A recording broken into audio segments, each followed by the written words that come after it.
At tayo dadako na mga kapatid sa pinaka-importanting part sa gawain ng Malpino, yung Word of God. Kaya ating pakinggan po ang salita ng Malpino, ating buksan ating isipan upang madama natin yung pag-ibig ng Diyos at yung minsan na Diyos sa ating buhay para po tayo ay magkaroon, mga kapatid, ng tunay na pampataya sa ating buhay ng Diyos. Ating bigyan at pagkatawa sa ating beloved co-preacher, Brother Perfectly Aspirational. Amen. Glory to God. God bless you for beloved co-preacher, Brother Roland Cardenas. At una tigit sa lahat ng kataas-taasang pagpupuri, pagluluwalhati, pagpaparangal, pagdadakila at pagsamba ay tanging sa ating pinakamamahal na Panginoong Kristo po lamang. Dubling paggalang sa ating minamahal at kagalang-galang na Pastor Wildy Estrada Almeida, sa mga beloved children at sa mga pag-alala sa mga ginintuang aral turo ng ating beloved Assistant Pastor Lina Shea Almeida, our beloved Mama Dear, sa lahat nating mga taga-subaybay, taga-pakinig, sa lahat ng mga nag-aantabay sa ating live webcast viewers, Luzon, Visayas at Mindanao, sa Beong Dagat at sa lahat nating mga kamanggagawa dito po sa ating Pastoral House ng Pitalo, San Fernando, sa ating mga beloved workers, preachers, beloved ordained preachers, sa lahat ng mga live webcast viewers. Kasama natin dito, Brother Rosmar Tumayno, Brother Roland Cardenas, at kami po ay nagpapaabot sa inyo ng isang mapagpalang gabi sa ating lahat. At sa ating pagpatuloy, mga kapatid, tayo po'y manalangin sa ating mahal na Panginoon. Ang pagpala naming Ama, Diyos makapangyarihan sa lahat, sa pangalan ni Jesus, narito po kami, taos puso ng papasalamat, taos puso ng pagkumbaba, sa pulat dalangin ng beloved Pastor Wildy Estrada Almeida. Patawarin mo, Diyos, ang bawat isa sa amin sa lahat ng mga pagkukulang, mga pagkakamali. Isa mo kami nasumpungan sa pagkakasala. Mahal na Panginoon, ikaw po magpalaw, Diyos, samahan mo kami sa kapangyarihan. Sa pangalan ni Jesus, alisin mo lahat po rin ng mga sagabal, mga pagalinlangan sa mga sulita kasubaybay. Cast out in Jesus' name. Amen. Glory to God. Salamat sa mahal na Panginoon at isang mapagpalang gabi po muli sa ating lahat, mga minamahal, at po ihanda ang ating mga sarili at kung mayroon tayong mga bulletin, papel at mga Biblia, at itong isusulat ang lahat ng ating mga pag-aralan ngayon, mga kapitulo at versikulo, at kung mayroon tayong mga Biblia, inyong buksan, mga kapatid, at sundan po ninyo kami sa ating pag-aaral sa gabi ito, mga kapatid. Atin pong buksan ang ating mga Biblia dito po sa libro ng Matthew, Kapitulo 9, versikulo 9 hanggang 13. Mga kapatid, ito po ang ating mabasa kay Lipo at beloved co-preacher, Brother Roland Cardenas. Amen. God is beloved co-preacher, Brother Robert. Ating basahin, mga kapatid, from the book of Matthew chapter 9, verse 9 to 13. And Jesus passed forth from Hence, he saw a man named Matthew sitting at the receipt of custom, and he said unto him, Follow me. And he arose and followed him. And it came to pass, as Jesus sat at meat in the house, behold, many publicans, and sinners came and sat down with him and his disciples. And when the Pharisees saw it, they said unto his disciples, Why ate it your master with publicans and sinners? But when Jesus heard that, he said unto them, Ye that be whole need, not physician, but ye that are sick. But go ye and learn what that meaneth. I will have mercy and not sacrifice, for I am come to call the righteous, but sinners to repentance. Amen. Amen. Glory to God. At Diyos magpala sa pagkabasa sa kanyang banal na salita. At mga kapatid, ito po ang salita ng Diyos, mga minamahal, na talagang nagsasabi, mga minamahal, na hindi habag, hindi hain, ang sabi po ng Biblia, mga minamahal, ang ating pag-aralan, habag at hindi hain ang ibig ng Diyos, mga minamahal. Kung sa English, I will have mercy and not sacrifice, mga kapatid. So, napakalalim ang pag-ibig ng Diyos, mga minamahal, para sa tao. Hindi lang para sa mga matuwid, lalo na sa mga makasalanan. Ito po ay hindi naintindihan sa mga taong mga karnal ang kanilang mga pag-iisip.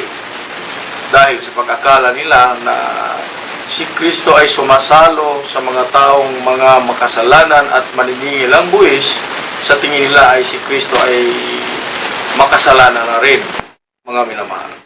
Hindi nila natungkad ang layunin ng Diyos.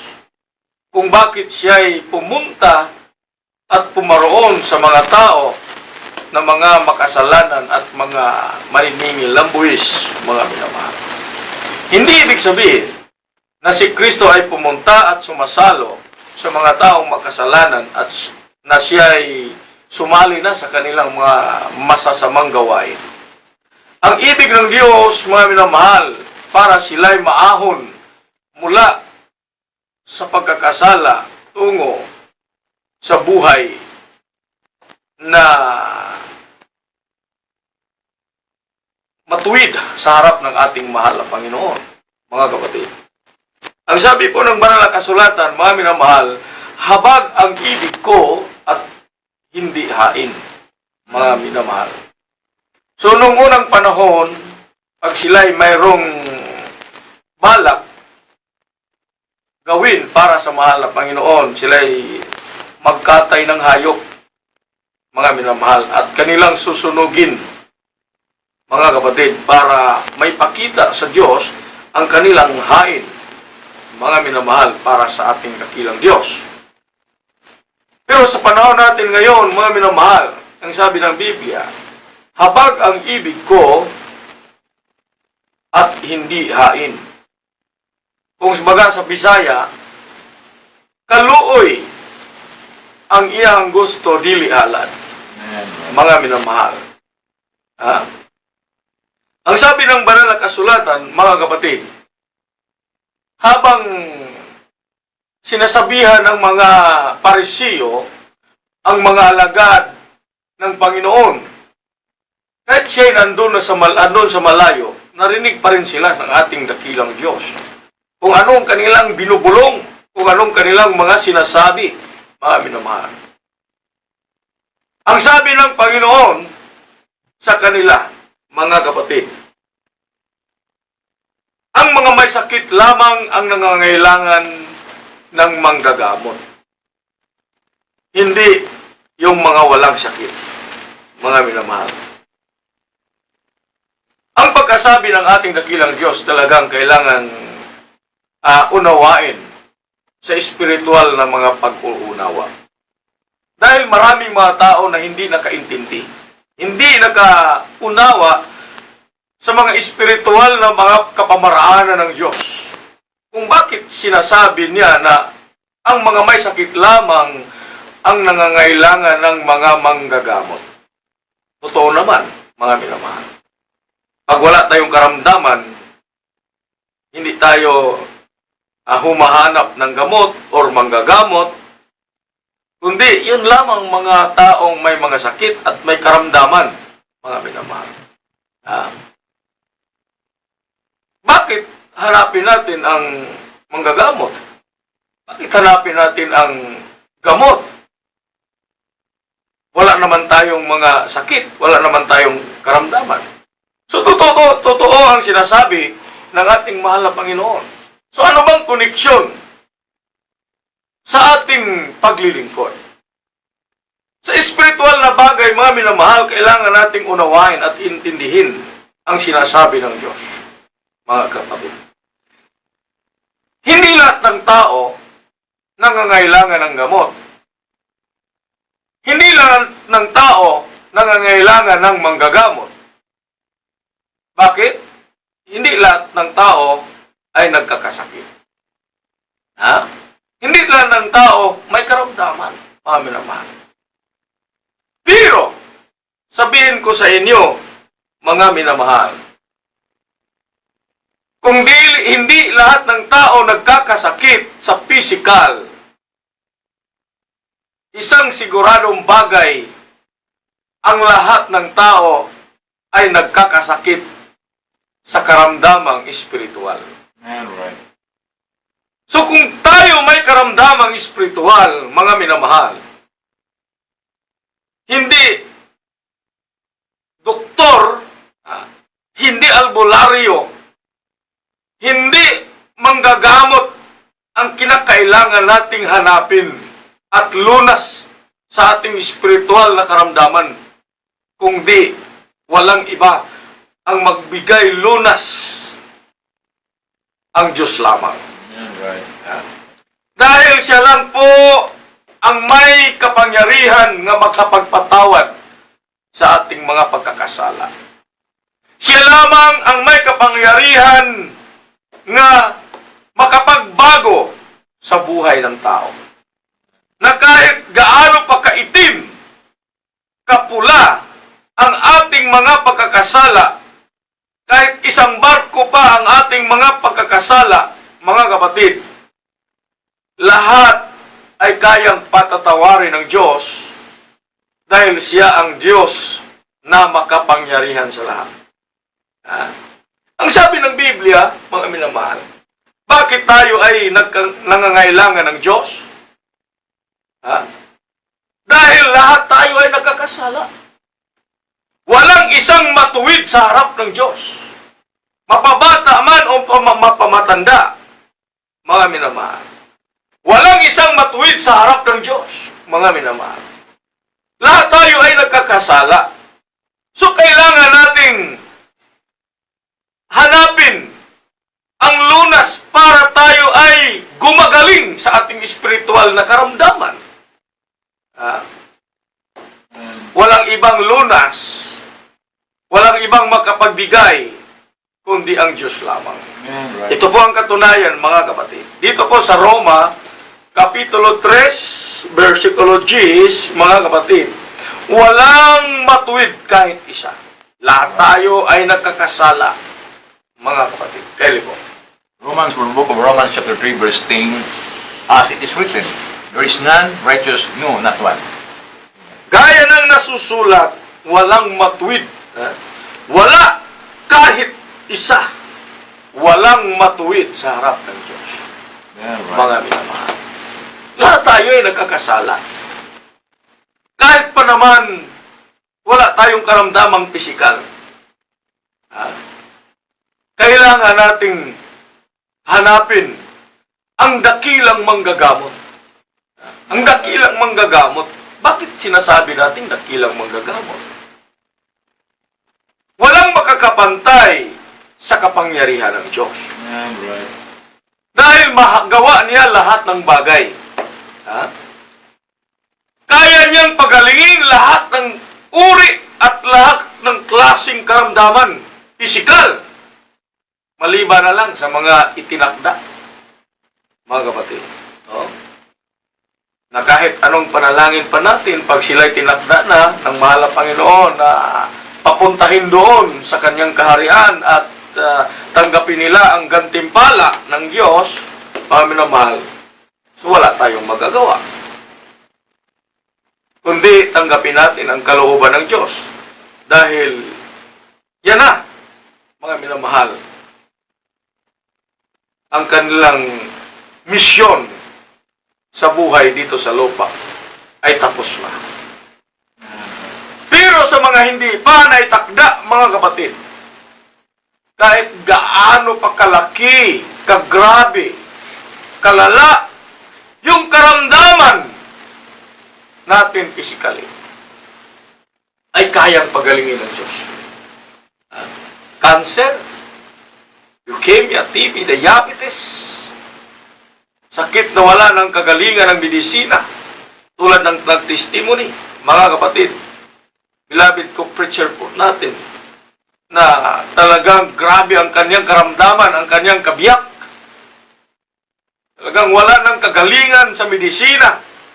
Talagang suko na sila, mga minamahal. Isinuko na ang kanilang buhay sa ating dakilang Diyos. At salamat sa mahal na Panginoon, ay kanilang natagpuan ang totoong Diyos at makapangyarihan na tinatawag nating dakilang manggagamot. The great physician, the great healer, mga kapatid. Dahil kaya niyang gawin lahat ng bagay, mga minamahal. Dahil siya ang Diyos, mga kapatid. Kung kaya ng Diyos pagalingin ang lahat ng uri ng karamdamang pisikal, ang hindi kayang gawin sa mga dalubhasang doktor. Hindi kayang gawin sa mga dalubhasang mga manggagamot dito sa mundo kahit gaano pa katalino, mga minamahal, kahit gaano pa ang kanilang pinag-aralan. Nag-aaral sila sa ibang bansa, pag-aralan nila paano sila magpapagaling ng may sakit. Pero hindi lahat, mga kapatid, kaya nilang paghilingin. Hindi lahat ng karamdaman ay kayang gumagaling sa pamamagitan ng kanilang eksperyensya, sa kanilang talino, mga kapatid. May limitasyon ang kakayahan sa isang tao.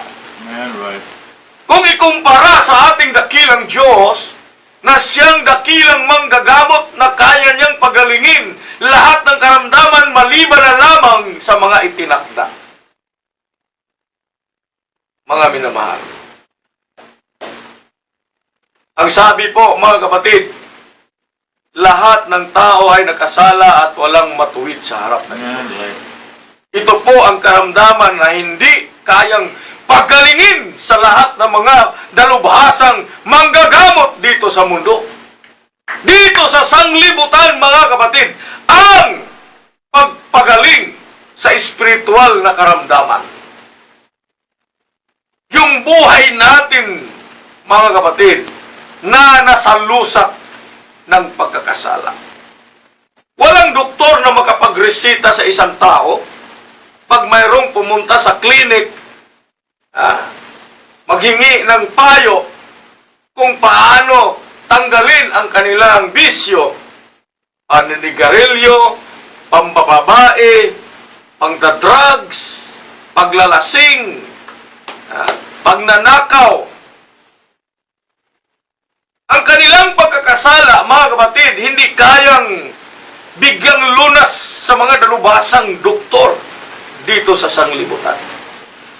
Walang ibang may kapangyarihan na magpagaling sa espiritual na karamdaman, mga kapatid, kundi ang Diyos lang.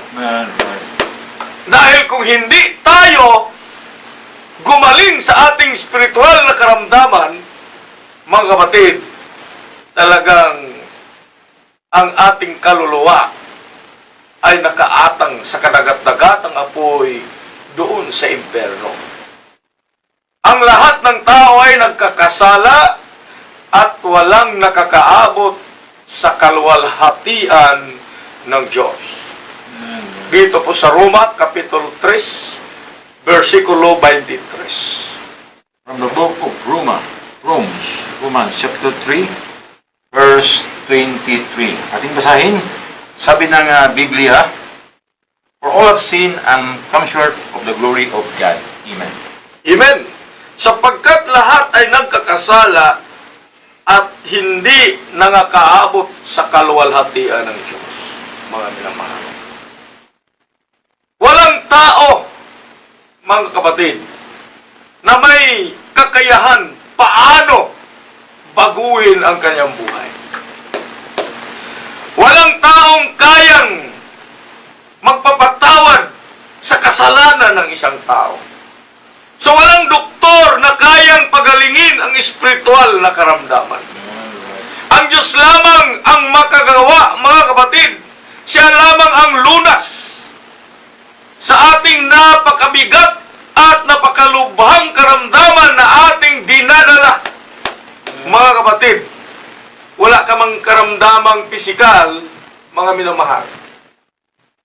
Pero, yung karamdaman mong espiritual ay hindi kayang pagalingin sa gamot literal. Hindi kayang bigyang lunas sa iyong kayamanan, mga minamahal. Kundi ang Diyos lamang, mga kapatid, ang may kapangyarihan na makapagbigay lunas, magpapagaling sa ating espiritual na karamdaman, sa ating pagkalayo sa presensya ng Diyos, mga minamahal, dahil sa kasalanan tayo ay hindi nakakaabot sa kaluwalhatian ng Diyos. Napakalayo ang distansya natin, mga kapatid. Dahil sa kasalanan, mga minamahal. Ang sabi po dito sa Roma Kapitulo 6, versikulo 23, mga kapatid, napakapanganib po ang buhay ng isang tao na kung saan ang kanyang buhay espiritual nanatili ang kanyang kasalanan. Kaya po. From the book of Romans chapter 6 verse 23, ang sabi dito, for the wages of sin is death, but the gift of God is eternal life through Jesus Christ our Lord. Glory to God! Sapagkat ang kabayaran ng kasalanan ay kamatayan, datapwat ang kaloob na walang bayad ng Diyos ay buhay na walang hanggan kay Kristo Jesus na Panginoon natin. Ang kabayaran ng kasalanan, mga kapatid, ay kamatayan. Hindi lang literal na kamatayan, mga kapatid. Hindi kamatayang physical, kundi kamatayang spiritual. Ang kaluluwa natin, pag hindi mapatawad ang ating kasalanan, so ibig sabihin, hindi mapagaling ang ating spiritual na karamdaman, mga kapatid. Hindi mabago ang buhay natin, mga minamahal. Hindi tayo lumalapit sa Panginoon at hindi tayo magpakumbaba sa ating dakilang Diyos at mananatili ang buhay nating nasa lusak ng pagkakasala. Ang sabi po ng Biblia, tayo ay mamamatay. Nakaatang ang ating kaluluwa sa dagat-dagatang apoy ng impyerno. Ang sabi po ng banal na kasulatan, datapwat ang kaloob na walang bayad ng Diyos ay ang buhay na walang hanggan kay Kristo Jesus na Panginoon natin. Siya lamang, mga kapatid, ang kailangan ng tao. Sinasabi natin, dakilang manggagamot, dakilang tagapagligtas, dahil magawa niya lahat. Hindi lang siya kayang magpapagaling sa physical. Lalo tigit sa lahat, kaya ng Diyos ay gamutin niya ang ating karamdamang espiritual. Mga minamahal.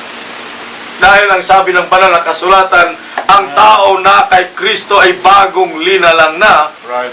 Ang mga luma ay nagsilipas na. At ngayon, pawang tayo ay naging mga bago. Pag tayo ay lumapit sa Diyos, pag tayo ay tumanggap sa Diyos, mga minamahal, kahit gaano kasama ang buhay mo, kahit gaano kaitim ang buhay mo, mga minamahal, kaya kang iahon ng Diyos, mga minamahal, at alhin ka doon sa kaliwanagan, mga kapatid, at ikaw ay magpatotoo. Magpatotoo sa kabutihan ng Panginoon, sa kapangyarihan ng Diyos, mga kapatid. Kung gaano siya, gaano kalaki ang kanyang pag-ibig sa tao, na siya ay pumarito hindi sa mga matuwid, kundi sa mga makasalanan. Ang sabi niya, habag ang ibig ko, hindi hain. I will have mercy and not sacrifice. Talagang napakalalim ang layunin ng Diyos para iahon ang tao mula sa lusak ng kasalanan, mga kapatid. Makapangyarihan ng Diyos, mga minamahal. Sa lahat ng mga nakikinig ngayon, hindi tayo dapat magpakawalan ng pag-asa. Ang Diyos ay pag-ibig. Ang Diyos ay mahabagin. Ang Diyos ay maawain, mga minamahal. Ang sabi niya, habag ang ibig ko, hindi hain. Hinahanap niya ang mga karnirong nangawala para dalhin niya sa kanyang totoong turil at totoong gawain, mga kapatid. Dito tayo makarinig ng mga klase-klaseng mga patutuo. Klase-klaseng mga testimony. Kung paano sila pinagpala ng Diyos. Noong unang panahon, sila'y puspos ng karamdaman. Puspos ng bisyo. Lahat ng kasamaan ay nasa kanilang buhay na. Talagang, kung baga sa tao, wala ng pag-asa. Pero sa Diyos, walang imposible. Pag ikaw ay lumapit lang, mga kapatid, ang sabi ng banal na kasulatan, mga minamahal, dito po sa unang Juan Kapitulo 1, versikulo 9, mga kapatid, napakalinaw po ang salita ng Diyos para sa atin, mga minamahal, na talagang bukas ang palad ng ating mahal na Panginoon, nino mang gustong lumapit at tumanggap sa Kanya at maniklod at magsisi sa kanilang mga nagawang kasalanan. Kaya po. The book of 1 John chapter 1 verse 9. Sabi ng Biblia, if we confess our sins, He is faithful and just to forgive us our sins and to cleanse us from all unrighteousness. Amen! Kung ipahayag natin ang ating mga kasalanan, ay tapat at banal siya na tayo ay patawarin sa ating mga kasalanan at tayo'y lininisin sa lahat ng kalikuan, mga minamahal. Lahat tayo ngayon sa mga oras na ito, mga kapatid, ay lumalapit sa ating mahal na Panginoon. Kung nais nating makapunta doon sa pangako ng Diyos na langit, mga minamahal, tayo ay magpakumbaba sa harap ng Diyos at ating tanggapin ng Panginoon na sariling tagapagligtas, Diyos at Hari ng ating buhay, at pagsisihan natin ang ating mga kasalanan dahil ang sabi ng Biblia, kung ipahayag mo sa Kanyang harapan ang iyong kasalanan, tapat at banal siya na patatawarin ka. Right. Lilinisin ka ng Diyos sa lahat ng iyong kalikuan, mga minamahal. Habag ang ibig ng Diyos, hindi hain, mga minamahal. Pinili ka ng Diyos. Tinawag ka na ng Diyos, mga minamahal. Kaya ngayon, itaas mo ang iyong kamay. Tanggapin mo si Kristo bilang sariling tagapagligtas, Diyos at Hari ng iyong buhay. Sunod kayo sa panalangin, mga kapatid. Tayo po'y manalangin. O pagpala naming Ama, Diyos makapangyarihan sa lahat. Sa pangalan ni Jesus, narito po kami. Narito po ako, mahal na Panginoon, taos puso nagpakumbaba. Sa pungat dalangin ng mahal na pastor, ikaw po, tayo po, mga kapatid, ay tumanggap ngayon sa oras na ito. Sabihin mo sa iyong sarili, Ama naming banal, sa ngalan ni Jesus, tinatanggap kita, ng aking sariling tagapagligtas, Diyos at Hari ng aking buhay. Sa ngalan ni Jesus, ikaw ay aking tinanggap. Amen.